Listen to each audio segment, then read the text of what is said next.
Hello everyone, welcome back to the Zach F1 channel, and in today's episode I have a cheeky short video following the first two free practice sessions just to give you my final thoughts before going into Saturday, purely because for some people it's a very early morning for these races, or potentially you just got other things going on, so you just want to get your team sorted out today. So here are my final thoughts on all of this. It will be a very short video. And then for anyone who wants to watch this and also watch my stuff on Saturday, I won't be live streaming on Saturday on my channel. However, I will be joining FanAmp on their channel, on their live stream, an hour before qualifying, filling in for Rob, and I will say it is such a privilege to be able to say I will be doing this, so please come support me, come support the channel, and come support FanAmp, because those peeps are brilliant. So straight away, if you have Logan Sargent in your team, 100% keep him.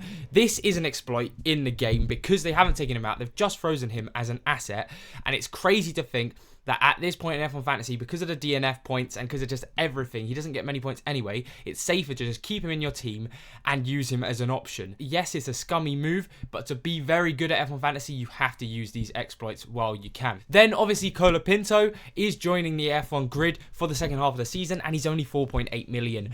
Just because of how cheap he is, if you had Sargent and Colapinto in your team, you could bring in any team you want. Norris Piastri, Norris Hamilton, Norris Leclerc with McLaren Ferrari. The list is endless, and that's why these two drivers are so important now. Then again, going back to the constructors, McLaren 100% now is the safe option. Norris and Piastri were blisteringly quick in both of the sessions, and I think they were still pulling back a little bit. I do think McLaren is the way to go this weekend.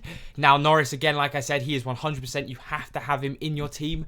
If you do not have Norris in your team, you are playing it wrong, because he has to be your ×2. He's the only safe option for this. We've seen Hamilton look good. We've seen Leclerc look good. The only ones we know who are definitely going to be there are Lando Norris and Oscar Piastri. But like I mentioned before, I think Oscar Piastri is a good asset, but I think it's that point of the season where if he's in first place and Norris is in second, they'd ask him to move out of the way. Then, funnily enough, after FP1, Bottas actually looked very decent as an option. However, you've got to think of the bigger picture and look at FP2 results. Zhou looked dreadful. I do think it's one of those traditions, as Bottas would say, where he'll start off qualifying decently and then just fall completely to the back of the grid because that Sauber just has no race pace, and then you're just losing points. Again, that's why Sargent's probably a better option than the Saubers, because they're most likely going to get negative points. Then also this weekend, cheap driver-wise, the Haas drivers looked very good. Hulkenberg had a brilliant FP2, finishing P6 in the standings for it. And again, yes, it is just a practice session, but FP2 is normally where they do their qualifying runs, so you get a good little glimpse of where people will be. And for me, Haas were the only cheap drivers who both got into the top 10, and that speaks massively, because yes, we've had Ricciardo in P7, but Tsunoda was miles off as well. Got to be careful with those sorts of drivers, because it could be a little bit of a dud performance. However, Haas, we know, are there. I think they've got a good chance to score a few points this weekend. But all in all, in F1 Fantasy, I do believe Hulkenberg definitely the top dog at the minute, and Kevin Magnussen's still a great option, but he's very expensive. And then Red Bull, a little bit scary how it's been looking. They did not have a good FP2, did not finish off very well. However, I think it's not too much to look into. FP1 was much better for Verstappen.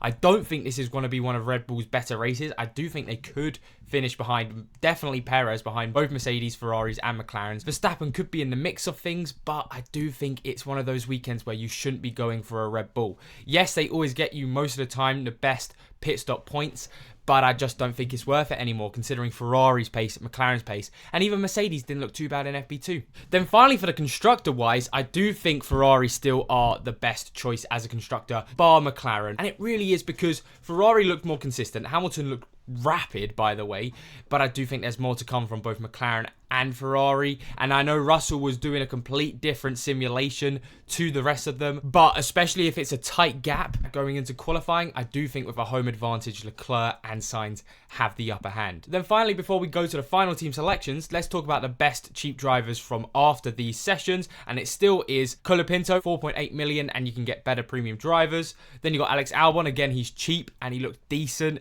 You got Hulkenberg, again, cheap, he does well in F1 Fantasy. Same with Kevin Magnussen. And honourable mention to Pierre Gasly, as yes, if you looked at the timings by itself, he doesn't look very good. However, remember, he was on mediums, so he will be doing a bit better. His team at Esteban Ocon, though, not very well. steer clear of Zhou and Bottas. Ricciardo looked okay, and Tsunoda was alright as well, but I'd steer clear of Tsunoda as well. He looked a bit too expensive for what the V-Carbs are going to be giving you this weekend. And then for me, you have 3 team selections that you should be aiming for this weekend. Now, you can change the cheap drivers, like I'll show now, the way these teams are going to work. I think McLaren and Ferrari dead set for me as the constructors. Norris definitely the top driver you want with the 2 times. And then on the second team, as you can see, it's the same thing, just with Leclerc instead, and you can do the same thing with the cheap drivers. And then the third team is just with Piastri instead as well. I definitely think those 4 premium drivers are the ones that you should be going for. Russell, he wasn't taking place in FP1 because Kimi Antonelli was doing it, so he's got a little bit less time to get to grips with this circuit. And then of course you have Verstappen too expensive and Perez doing Perez things at the back of the grid most likely.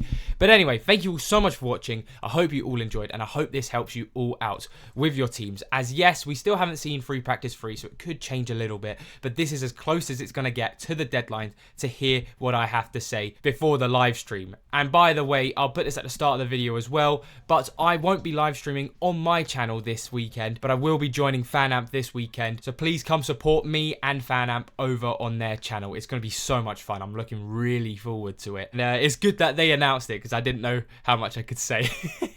But anyway, thank you all so much for watching, and I'll see you all later. Bye bye.